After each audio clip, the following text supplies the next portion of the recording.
সেই বিল্ডিং স্তূপের নিচে যে নারী যে মা আছে, লাশ হয়ে গেছে, সে লাশ আর ফিরে আসবে না। আমরা জানি আমাদেরকে কেউ রক্ষা করবে না, আমাদের রক্ষা আমাদেরই করতে হবে।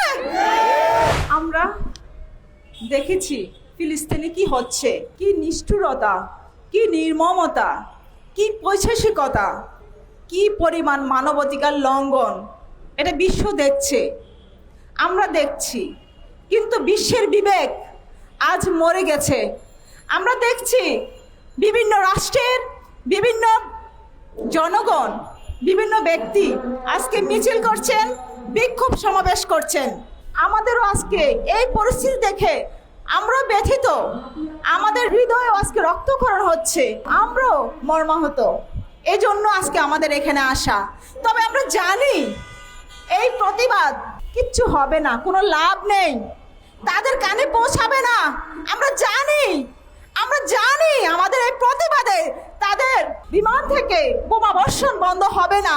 আমরা জানি সেই নিষ্পাপ শিশু যাদের ক্ষত বিক্ষত বোমার আঘাতে ছিন্ন বিচ্ছিন্ন হয়ে গেছে, সে শিশুরা আসবে না। আমরা জানি বোমার আঘাতে সেই বিল্ডিং স্তূপের নিচে যে নারী যে মা আছে, লাশ হয়ে গেছে, সে লাশ আর ফিরে আসবে না। আমরা জানি তবু আমরা প্রতিবাদের জন্য এখানে এসেছি। আমরা এই প্রতিবাদ সভা থেকে আমি মুসলিম ভাই বোনদেরকে বলতে চাই, আমরা গত 30টি বছর এই কথাটাই বলে আসছি, আপনারা যদি আল্লাহর দেওয়া দিন, রাসূল সাল্লাল্লাহু আলাইহি ওয়াসাল্লামের দেওয়া শিক্ষার উপর প্রতিষ্ঠিত না হন, ঐক্যবদ্ধ না হন, এই হানাহানি রাজনীতি বন্ধ না করেন, আপনারা যদি আল্লাহর হুকুম প্রতিষ্ঠার জন্য সংগ্রাম না করেন, এটাই বাস্তবতা, এটা হওয়ারই কথা। আজকে ফিলিস্তিনি হয়েছে, তার আগে দেখছি মায়ানমারে হয়েছে, তার আগে অমুকে হয়েছে, অমুক দেশে হয়েছে, আগামীতে আমাদের হবে। আমাদেরকে কেউ রক্ষা করবে না, আমাদের রক্ষা আমাদেরই করতে হবে।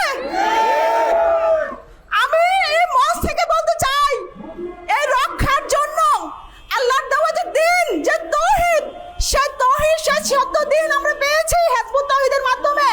হিজবুত তাওহীদ হক, হিজবুত তাওহীদের মানে এবং হক। আপনারা আসুন, ঐক্যবদ্ধ হন, দ্বিতীয় রাস্তা নাই বাঁচার আপনাদের। আমি এই মঞ্চ থেকে তীব্র নিন্দা জানাচ্ছি, প্রতিবাদ করছি। ফিলিস্তিনের এই শিশুদের, এই নারীদের, আমাদের মুসলিম ভাই বোনদের হত্যা বন্ধ করুন।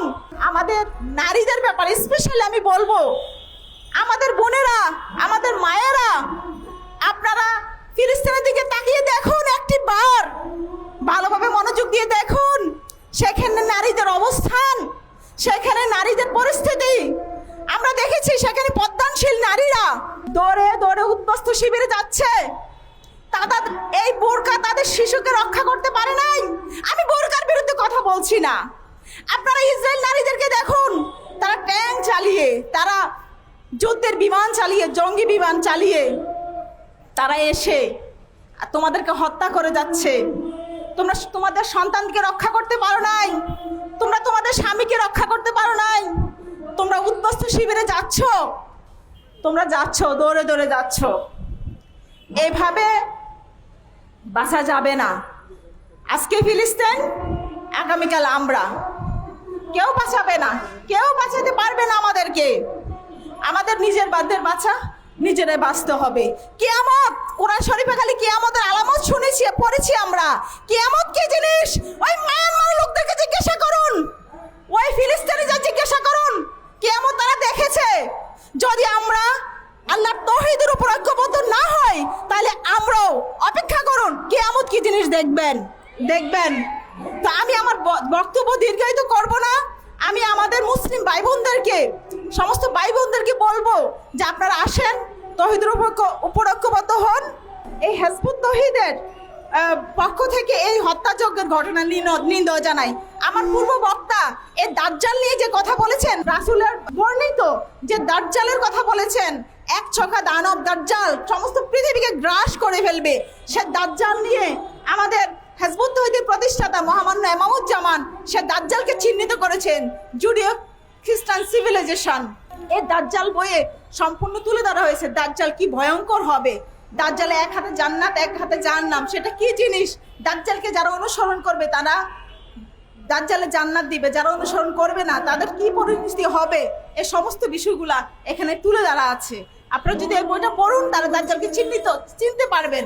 আর ঐক্যবদ্ধ হওয়ার জন্য এই দাজ্জালের বিরুদ্ধে লড়াই করার জন্য সময়ের দাবি। এই কথা বলে আমি আমার বক্তব্য এখানে শেষ করছি। সবার প্রতি সালাম, সালামু আলাইকুম।